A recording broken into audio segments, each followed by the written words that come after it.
Hi friends, ఎలా ఉన్నారు? అందరూ బాగున్నారా? నేను కూడా చాలా బాగున్నానండి. మీరు కూడా చాలా బాగుండాలని కోరుకుంటున్నాను. ఓకేనండి, మీలో ఎవరైనా మా ఛానల్ ని కొత్తగా చూస్తున్నట్టయితే ప్లీజ్ సబ్స్క్రైబ్ చేసుకోండి. మై ఛానల్ నేమ్ వచ్చేసి శ్రీకాంత్ సంయుక్త 2020 అండి. ఓకేనండి, ఈ రోజు వీడియో వచ్చేసి ఏంటి అంటే నేను చింతపండు చట్నీ తయారు చేయబోతున్నానండి. నేను ఏ విధంగా చేస్తానో మీకు చూపిద్దామని ఈ వీడియో తీస్తున్నాను. ఓకే మరి ఫ్రెండ్స్, స్టార్ట్ చేద్దామా? ఓకే ఫ్రెండ్స్, మరి ముందుగా వాటికి కావాల్సిన పదార్థాలు ఏంటో చూద్దాం. ముందుగా వచ్చేసి చింతపండు అండి, నీట్ గా కడుక్కొని ఇలా నీళ్ళలో నానేసి పెట్టుకోవాలి.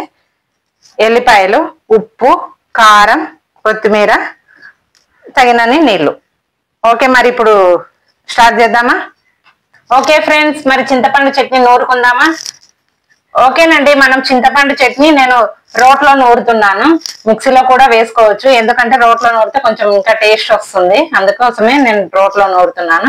మరి ఇప్పుడు ఫస్ట్ వచ్చేసి ఇందులో ఎల్లిపాయలు వేసుకుందాము. ఒక 7-8 ఎల్లిపాయలు వేసేసుకుందాము. తర్వాత వచ్చేసి ఉప్పు, తగినంత ఉప్పు వేసుకోండి. తర్వాత వచ్చేసి కొత్తిమీర, తర్వాత వచ్చేసి చింతపండు,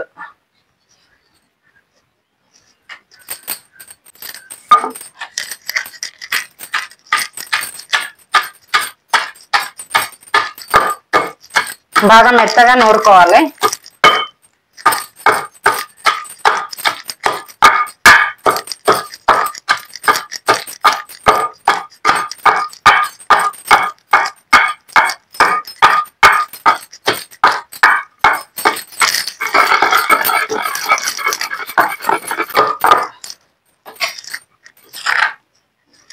ఓకే ఫ్రెండ్స్, చూస్తున్నారు కదా, ఈ విధంగా నూరుకోవాలి. ఇప్పుడు వచ్చేసి మనం కారం వేసుకుందాము.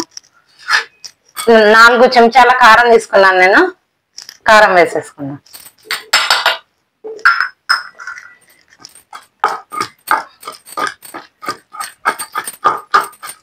చింతపండు నానేసిన నీళ్లు ఉన్నాయి కదా, ఈ నీళ్లు పోసుకుందాం కొన్ని.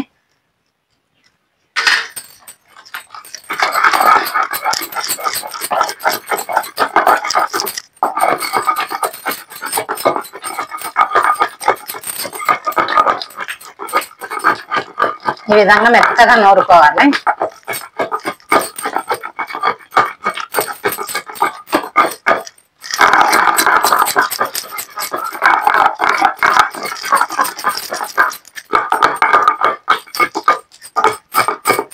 రోట్లో నూరుకుంటే చాలా టేస్ట్ ఉంటుందండి.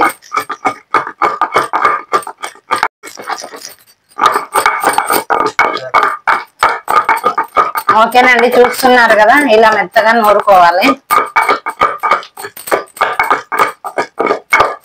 ఏమంటే ఇప్పుడు ఓకే లేక మిక్సీలో పట్టేస్తున్నారు, ప్రతి చట్నీ మిక్సీలో వేసి నూరుతున్నారు.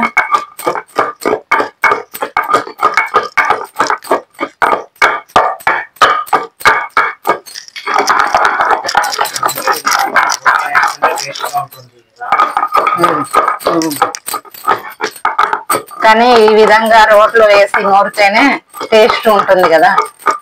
మిక్సీలో వేసిన చట్నీకి రోట్లో నూరిన చట్నీకి చాలా తేడా ఉంటుంది.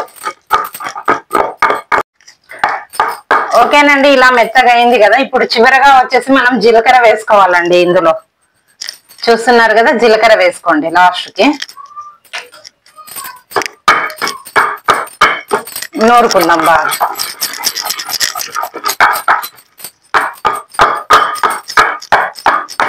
ఓకేనండి, చూస్తున్నారు కదా, ఈ విధంగా మెత్తగా నూరుకోవాలి. అయిపోయింది, చూస్తున్నారు కదా, ఈ విధంగా మెత్తగా నూరుకోవాలి. ఇప్పుడు ఇదంతా చట్నీ ఒక గిన్నెలో ఎత్తేసుకుందాము.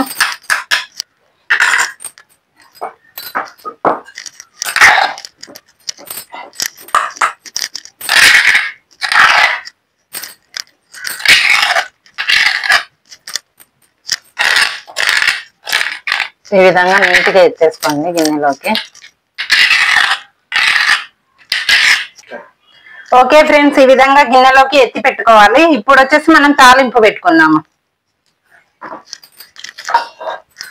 ఓకేనండి, మనం తాలింపు కోసం చిన్న బాండి పెట్టేసుకుందాము.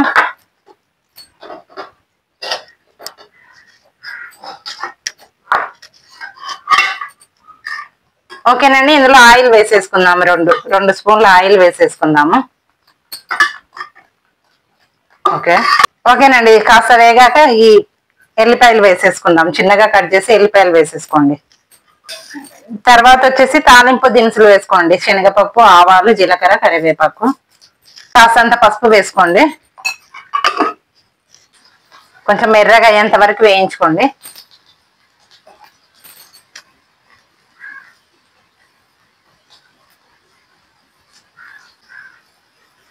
ఓకేనండి, ఇందులో కొంచెం అంత ఇంగువ వేసుకోండి.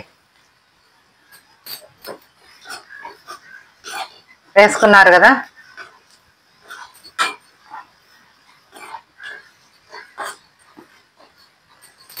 ఓకే, ఇప్పుడు వచ్చేసి ఈ చట్నీ అందులో వేసేసుకుందామండి. చూస్తున్నారు కదా, ఇది ఇందులో వేసేసుకుందాం. కాస్త ఉడికించుకోవాలండి ఇది.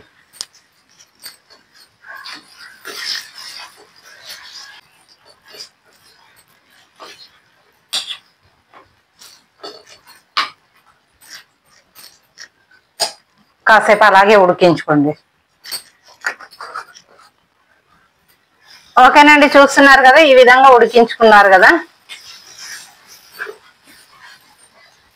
ఓకే, ఇప్పుడు స్టవ్ ఆఫ్ చేసేసుకుందామండి. ఇప్పుడు వచ్చేసి ఈ చట్నీ వచ్చేసి మనం ఒక బౌల్లో తీసేసుకుందాము. ఓకే ఫ్రెండ్స్, చింతపండు చట్నీ రెడీ. ఫ్రెండ్స్, చూసారు కదా నేను చింతపండు చట్నీ ఏ విధంగా తయారు చేశాను. మీరు కూడా ఇదే విధంగా తయారు చేసుకొని తిని చూడండి. చాలా అంటే చాలా రుచిగా ఉంటుందండి. మిక్సీలో కంటే మీరు రోట్లో వేసి నూరుకుంటేనే చాలా టేస్ట్ గా ఉంటుంది. ఒకసారి మీరు ఇదే విధంగా ట్రై చేసుకొని తిని చూడండి, ఎంతో రుచిగా ఉంటుంది. మరి నేను ఏ విధంగా చేశానో చూసారు కదా. మరి ఒకసారి ఎవరికైనా నచ్చితే లైక్ చేయండి, షేర్ చేయండి, అలాగే కామెంట్ చేయండి. ఎవరైనా సబ్స్క్రైబ్ చేసుకునే వాళ్ళు ఉంటే ప్లీజ్ సబ్స్క్రైబ్ చేసుకోండి. మై ఛానల్ నేమ్ వచ్చేసి శ్రీకాంత్ సంయుక్త 2020 అండి. మరొక వీడియోతో నేను మీ ముందు ఉంటాను. బాయ్.